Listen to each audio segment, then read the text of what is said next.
कांग्रेस के खिलाफ खड़े होने वाली, अपनी ताकत बनाने वाली पार्टीज़ हैं। तो वो कभी नहीं चाहते कि राहुल गांधी उनके बड़े लीडर बने। दूसरा कारण मिल गया कि जब राहुल गांधी या कांग्रेस की वजह से ये सरकार नहीं गई, 240 पे ही भले ही रुक गई, लेकिन तीसरी बार उन्होंने सरकार बना ली, तो उन्हें तकलीफ लगती है। लेकिन मैं ये कह रहा हूँ, अब मुद्दा ये नहीं है कि राहुल गांधी नेता हैं कि नहीं है, मुद्दा है कि क्या इंडिया गठबंधन को एक नए नेतृत्व की जरूरत है।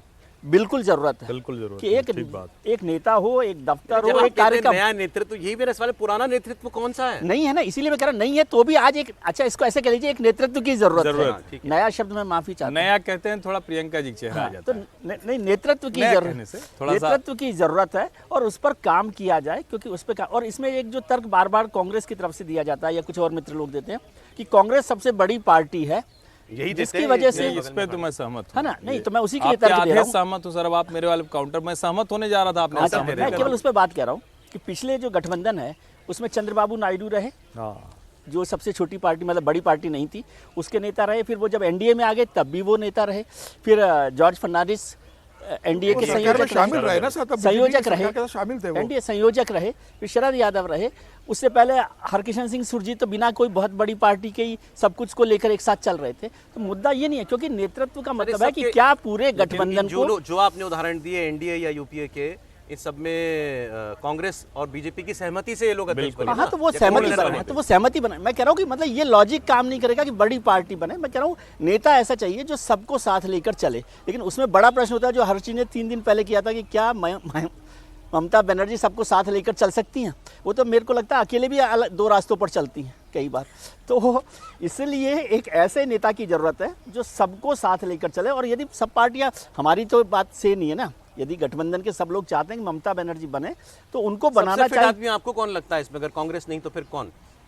मैं नहीं समझता। शरद पवार है, लेकिन शरद पवार का वो भरोसा नहीं होता कि शरद पवार किस तरह से करेंगे। शरद पवार के स्वास्थ्य की समस्या और एक जनरल तो सबसे अखिलेश जी को भी बनाया जा सकता है क्या है। लेकिन ममता जी इस समय सबसे बड़ी सीनियर लीडर भी हैं, 7 बार एमपी रही हैं, 3 बार से मुख्यमंत्री हैं, लंबे समय से राजनीति का अनुभव है, तो उनको बना दिया जाए। सबसे जरूरी बात है कि इस सरकार के खिलाफ क्या आप ताकतवर लड़ाई लड़ना चाहते हैं कि नहीं चाहते, पहले ये मुद्दा तय हो ना। रोज राम गोपाल जी सुबह सुबह कहेंगे कि संभल जल्दी चले गए कि देर से चले गए और वहाँ नहीं किया, या ममता जी कुछ बोलेंगे तो वो गठबंधन का नेता बनाने से भी काम नहीं चलेगा। पहले तय करें कि सब लोग मिलकर कोई एक एजेंडा पर काम करना चाहते हैं। बताइए। अच्छा, एक तो ये कि आप जो भी पूछते हैं ना कि सबसे फिट कौन है, तो कांग्रेसी तुरंत कहने लगते हैं कि हमारे हमसे फिट नेता किसका है, वो तो टी शर्ट पहन के आता है, डोले शोले सब दिखते हैं। वो जिशान सिद्दीकी को कहना पड़ा था कि 10 किलो वजन घटा के आना है। असली मुश्किल यही है, पॉलिटिकली फिट लीडर की तलाश करनी चाहिए।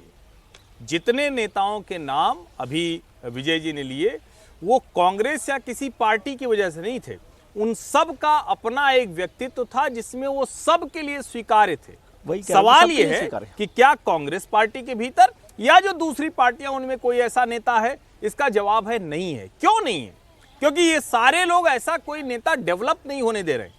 विद इन कांग्रेस किसी को भी इतनी गुंजाइश नहीं दे रहे हैं कि वो कांग्रेस पार्टी में राहुल के हित और अहित, जिसको कहते हैं ना व्यक्तिगत हित अहित, उससे इतर हटकर थोड़ी बात कर सके।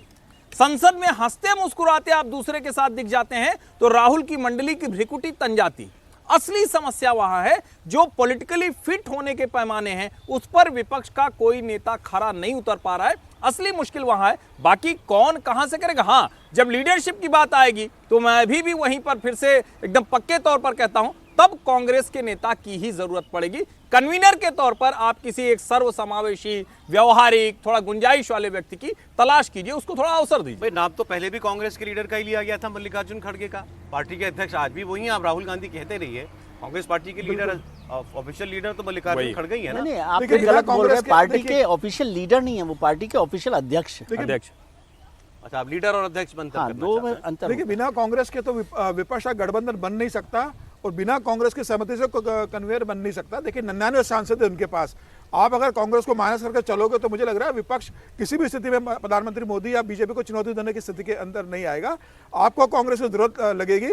आप कांग्रेस की सहमति से आप अगर कन्वेयर ममता बनर्जी को बनाते तो ठीक है, अन्यथा मुझे लग रहा है कांग्रेस में आप नए नेता को देखिए जो ये जिम्मेदारी निभाने की स्थिति के अंदर हो। मुझे लगता है बिना कांग्रेस संभव नहीं होगी। और जहाँ तक अगर एनडीए की भी बात करें तो एनडीए इतना मजबूत है, क्या एनडीए में भी कन्वेयर नहीं है, लेकिन इतना स्ट्रांग है ना एनडीए आप देखिए जब से 2014 से प्रधानमंत्री मोदी और अमित शाह आए, एनडीए बना रहा, लेकिन भारतीय जनता पार्टी इतनी मजबूत रही कि अपने सहयोगी दलों को बिना किसी कन्वेयर के, बिना किसी कमेटी के, सबको अपने अपने राज्यों में जीत दिलवाती रही। तो या तो आप इतने मजबूत बन जाइए कि आपको किसी कन्वेयर की जरूरत नहीं पड़े। प्रधानमंत्री मोदी और शाह ही इतने मजबूत है कि जो सब पार्टी को साथ में लेकर चलते हैं, भले ही एनडीए बना है लेकिन इनको कन्वेयर नहीं है। तो आज जो विपक्ष की स्थिति है उसमें मुझे लग रहा है एक ऑफिस होना चाहिए, कन्वेयर होना चाहिए, एक साझा कार्यक्रम होना चाहिए, मुद्दों पर एकीकरण होना चाहिए। लोकसभा के अंदर राहुल गांधी कहते अडानी की बात करेंगे, बढ़ गई, आपको लगता है ममता बनर्जी लीडर बनेंगी इंडिया गठबंधन की? निश्चित रूप से बनेगी। अगर ममता बनर्जी ये बात कहा है, शरद पवार समर्थन कर रहे हैं, इसको अखिलेश यादव का समर्थन मिल रहा है, तो मुझे लग रहा है कि आने वाले दिनों में ये मांग तेज होगी। एक लाइन के बाद बस थोड़ा अपडेट करूं, एनडीए के चेयरमैन श्रीमान अमित शाह, ये मतलब ये तथ्य के तौर पर, बाकी कितनी मीटिंग, कितना क्या कुछ कैसे, लेकिन चेयरमैन अभी एनडीए के वो अमित शाह है। चलिए सर।